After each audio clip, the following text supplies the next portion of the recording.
9 hours, 45 minutes, and 13 seconds. That's the entire runtime of Dimension 20's Misfits and Magic. Going in, Aabria Iyengar had 4 episodes to tell the story, and she killed it. Slayed, even. But I'm not here to talk about the story, the social commentary, or even the holiday special. This is about one thing: how Aabria Iyengar runs a TTRPG and what we can learn from it.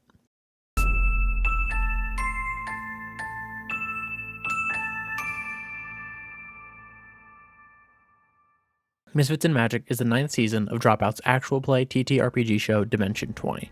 It was recorded in March of 2021 and was the first in-person season since A Crown of Candy or sophomore year of Fantasy High, depending on how you look at it. It was also the first season of Dimension 20 to feature game master other than founder Brennan Lee Mulligan.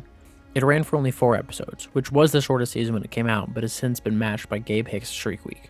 Oh yeah, and it's perfect in every way possible. But before we get into that and Aabria Iyengar's genius, I want to talk about the trailer for a second. So I love trailers, and Misfits and Magic trailer is probably the best Dimension 20 trailer, especially for a series of reveals, but I promise this won't drag on for too long. So first up, the trailer opens with the text A Magical School, which is incredibly mean to do to fans who are just waiting for more Fantasy High content, but after that, it pans in on the dome as Erika Ishii's voice is heard. This immediately tells us that the Intrepid heroes aren't here and this isn't a season with them.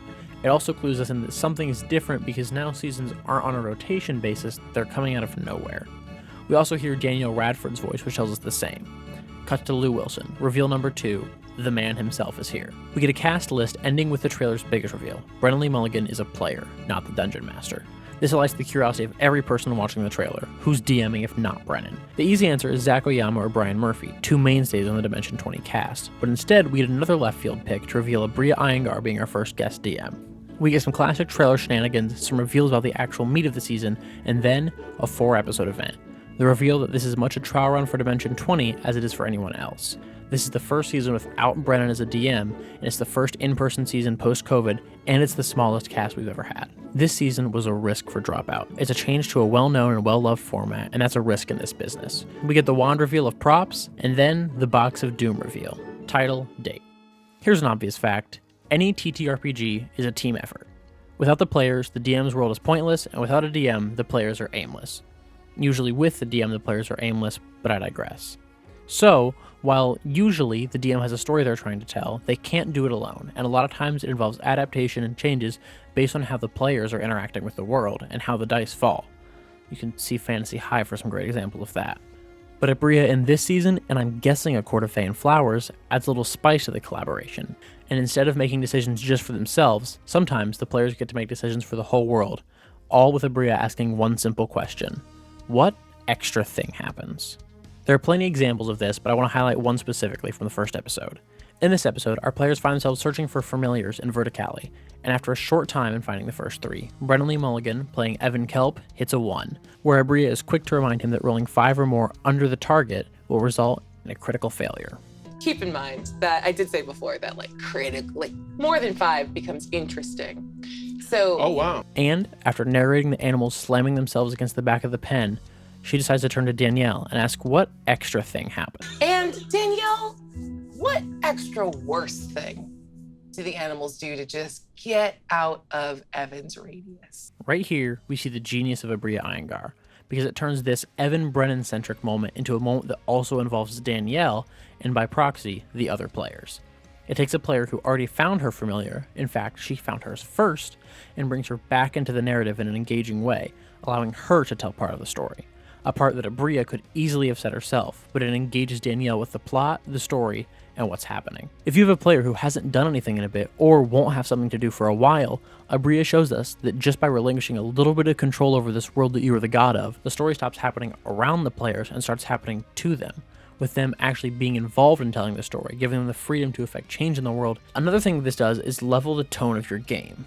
It turns what is a dark moment into a comedic moment, still incredibly dark for the characters of the world, but now humorous and entertaining for the players. And then, without missing a beat or changing a word of what she said, Aabria immediately integrates this dark imagery into the story, describing further the absolute nightmare that Danielle has released upon the world. There's 3 otters just slicked with black blood in the corner, slipping and sliding, grabbing each other, trying to do the otter hand-holding thing as they slide and screech and try to get away from you.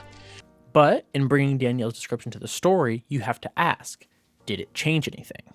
because the answer to the question of did it fundamentally change the world or even the outcome of this interaction is no. But it engages your players outside of the world and into the real world. One of the hardest things to do in a TTRPG is to get your players to care about the non-player characters. Most players can smell a plot hook or a suspicious NPC from a mile away and will disregard it because that's what they're supposed to do, and that's not what they want to do. But if you give your players more agency in the characters and in the world, you can get them to care about anything or anyone. It's why the Boblin the Goblin trope is so widespread and also so infuriating to DMs sometimes. It's something the DM didn't plan for and didn't intend to happen. In handing the reins over to Danielle, Lou, Erica, or Brennan for even just a few sentences, Aabria invites them to stop being characters in her story for a second and become a storyteller alongside her, guiding these characters through the plot and through this world, molding and shifting this world, even if only for a little bit. Taking this into my personal games, the most fun I've ever had playing D&D is when I go into a game with little to no prep, and I have to rely on the players to move the story, to affect change, and I have to go alongside them instead of pushing them along in the story. The players aren't in a pre-built world. The world is built around them as they go. It's dynamic, and it changes when they change. This is what makes TTRPGs so unique. The absolute freedom of the players in this world they've never seen before. The worst sessions or games I've ever run are the ones I've planned out too much, where I've meticulously crafted every little event that will happen. The players don't have fun because they're just acting out what you want them to act out instead of what they want to act out. And don't get me wrong, it's not always easy to not railroad your players. And sometimes a bit of railroading can be good. An aimless player group will probably not have as much fun as if they have some sort of goal to work towards and thing to do. We can see Aabria do this in Misfits and Magic, as multiple times throughout the 4-episode run, she sees the players spiraling into nothingness and whisks them away to the next relevant scene in their story, giving them the freedom to create within the story while still presenting a guiding hand to show them what's next. So what can we learn from Aabria Iyengar? A whole bunch of things, and way more than I could ever make a video about. There's probably a 30-minute video essay just talking about her and the rest of the cast of the Seven's absolute drip throughout that season, but in Misfits and Magic, I think we can learn about the freedom you should give your players. Because TTRPGs are collaborative, and it's not about your story, it's about the story that you and your friends can make together. And even though sometimes they'll annoy you and you'll want to hurt them, you're working together and hopefully having the time of your life doing it. Hey y'all, look at that big ass bird up there.